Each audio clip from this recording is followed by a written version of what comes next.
نحمده ونصلي ونسلم على رسوله الكريم اما بعد۔ عشرہ ذوالحجہ جس کی احادیث میں بہت فضیلت آئی ہے، ان کے پہلے 9 دنوں میں روزہ رکھنے کی بھی فضیلت اللہ کے رسول صلی اللہ علیہ وسلم کی قولی حدیث میں ہے، لیکن حضرت عائشہ صدیقہ رضی اللہ تعالیٰ عنہ کی ایک حدیث ہے جس سے اس میں ایک تعارض پیدا ہوتا ہے۔ حضرت عائشہ صدیقہ رضی اللہ تعالیٰ عنہ فرماتی ہے کہ رسول اللہ صلی اللہ علیہ وسلم نے ذوالحجہ کے پہلے عشرے میں 1 سے 9 تک یعنی روزہ نہیں رکھا۔ اس کے مقابلے میں دوسری احادیث میں اللہ کے رسول صلی اللہ علیہ وسلم نے ہر دن ذوالحجہ روزہ رکھنے کا ثواب بتایا کہ اس سے 1 سال کے گناہ معاف ہوتے ہیں۔ دوسری طرف حضرت حفصہ رضی اللہ تعالیٰ عنہ فرماتی ہیں کہ رسول اللہ صلی اللہ علیہ وسلم نے عشرہ ذوالحجہ میں روز روزہ رکھا، یعنی پورے 1 سے 9 تک رکھا۔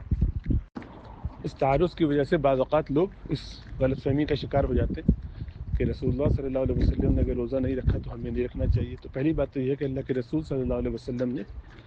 روزہ رکھا ان دنوں میں، اور جب عائشہ صدیقہ رضی اللہ تعالیٰ عنہ نے جو بیان فرمایا وہ اپنے علم کے حساب سے کہ رسول اللہ صلی اللہ علیہ وسلم جب آپ کے ساتھ تھے ان 9 دنوں میں ایک ہی مرتبہ آپ کی باری آئی تو آپ نے روزہ نہیں رکھا اتفاقاً، کہ رسول اللہ صلی اللہ علیہ وسلم نے ان دنوں میں روزے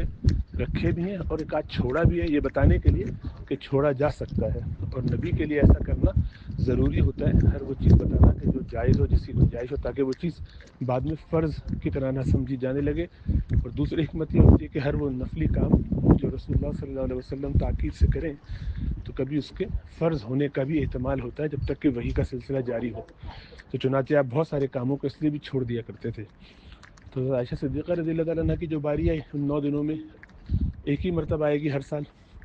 تو اس میں آپ کے سامنے روزہ اگر نہیں رکھا تو آپ کے اپنے علم کے مطابق صحیح بات ہے کہ نہیں روزہ رکھا،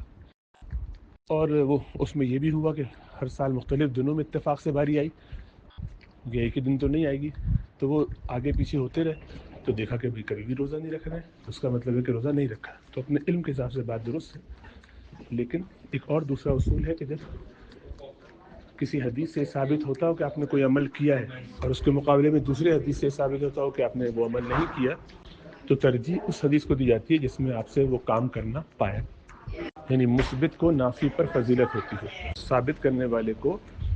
نفی کرنے والے پر ترجیح دی جاتی ہے۔ پھر ایک اور بھی قاعدہ ہے کہ قولی حدیث کے مقابلے میں اگر عملی حدیث آئے اور اس میں تعارض ہو تو قولی حدیث کی ترجیح ہوتی ہے۔ تو قولی حدیث یہ ہے کہ آپ نے ایسا کیا اور آپ نے ایسا کرنے کی تاکید کی، اس لیے اس پر عمل کیا جائے گا، وہ رسول اللہ صلی اللہ علیہ وسلم نے کسی حکمت کی وجہ سے یہ کام نہ بھی کیا ہو کبھی۔ تو بہرحال خلاصہ یہ ہے کہ ان دنوں میں کام یہ کرنا بہت فضیلت کی بات ہے، اس کا خوب اہتمام کرنا چاہیے۔ اللہ سمجھ و شعور عطا فرمائے۔